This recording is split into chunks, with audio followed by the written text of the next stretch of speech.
क्या आप जानते हो अरविंद सर के पापा एक दुकानदार थे और जब अरविंद सर कॉलेज में थे तो बुरी संगति होने के कारण वो लफंडर हो गए थे और उन्होंने एक बाइक भी खरीद ली थी जिससे वो इधर उधर घुमा करते थे। वो भूल गए थे कि मैंने अपनी पढ़ाई के लिए एजुकेशन लोन ले रखी है और मामा को भी तो जवाब देना है, उनसे जो अपने अपमान का बदला लेना है। इन सभी सवालों के पीछे की कहानी को जानने के लिए बने रहे इस वीडियो में।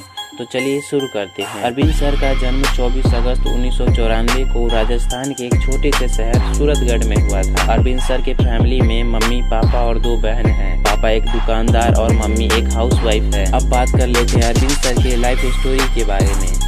तो इस कहानी की शुरुआत होती है उनके बचपन से। अरविंद सर बचपन से ही छोटे छोटे सपने देखा करते थे। जब भी अरविंद सर स्कूल से आया करते तो अपने पापा के लिए लंच बॉक्स लेकर के दुकान पर जाया करते थे। जब वो दुकान पर पहुंचते और अपने पापा को काउंटर के उस पार बैठा हुआ देखते थे तो उन्हें लगता था कि कब मैं इस साम्राज्य का राजा बनूंगा। अरविंद सर शुरू से ही अपने पापा के दुकान पर छोटे मोटे काम करने में उनकी हेल्प किया करते थे। तो अब बात कर लेते हैं मामा के यहाँ वाली स्टोरी के बारे में। तो ये कहानी उस समय की है जब अरविंद सर अपनी फैमिली के साथ अपनी मम्मी के ननिहाल गए थे, यानी कि जब वो अपनी नानी के यहाँ गए हुए थे। तो रात का समय था, सभी लोग एक साथ बैठे हुए थे और बातचीत कर रहे थे।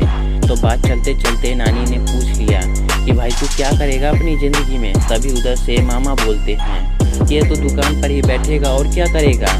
तभी अरविंद सर भी बोल दिए आपको कैसे पता। तो मामा बोलते हैं हम तेरे पापा को जानते हैं, तू कल भी दुकान पर था और आज भी दुकान पर है और कल भी दुकान पर ही बैठेगा। वैसे तो अरविंद सर यही सोचा करते थे कि मैं दुकान पर ही बैठूंगा और यही काम धंधा करूंगा। तभी वो सोचने लगे कि कोई कैसे मेरा फ्यूचर डिसाइड कर सकता है। तभी उन्होंने सोच लिया कि पहले मुझे महिष्मती साम्राज्य चाहिए था, अब नहीं चाहिए, यानी कि दुकान गई तिल लेने। उसी वक्त अरविंद सर ने फैसला कर लिया था कि अब मैं घर जाऊंगा और पढ़ाई करूंगा। और वो अपनी आगे की पढ़ाई के लिए जयपुर निकल गए। बहुत ही मेहनत करने के बाद अरविंद सर ने इंजीनियरिंग में फर्स्ट ईयर में ही 74-75% से उन्होंने अपना फर्स्ट ईयर कंप्लीट किया। लेकिन सेकंड ईयर आते आते सर को हवा लग गई, समझ लो ना। उसके बाद अरविंद सर ने न्यू बाइक भी ले ली थी जिससे वो इधर उधर घूमा करते थे। फुल मस्तीबाजी हो रही थी। अरविंद सर रोज शाम को होटल में खाना खाने के लिए जाया करते थे। रात के करीब 9 बज रहे थे और वो खाना खा रहे थे। इधर उधर बहुत ही कम लोग थे, देखने को कुछ था नहीं। तो सामने एक फैमिली बैठी हुई थी।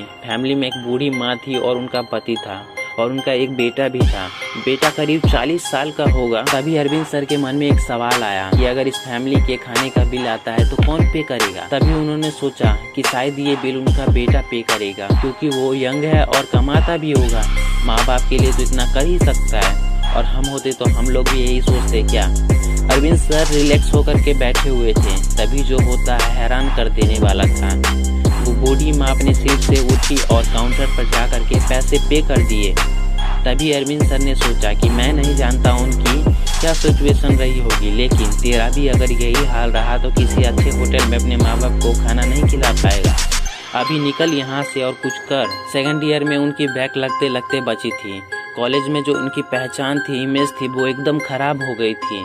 लफंडर बन गए थे लोगों की नज़रों में। उस कहानी के बाद उन्होंने खुद को बदलने का फैसला ले लिया और मेहनत करने लगे। इंजीनियरिंग खत्म करने के बाद उनके हाथ में एक जॉब का लेटर भी था। उनकी जॉब लग चुकी थी और वो अच्छे खासे पैसे भी कमा रहे थे।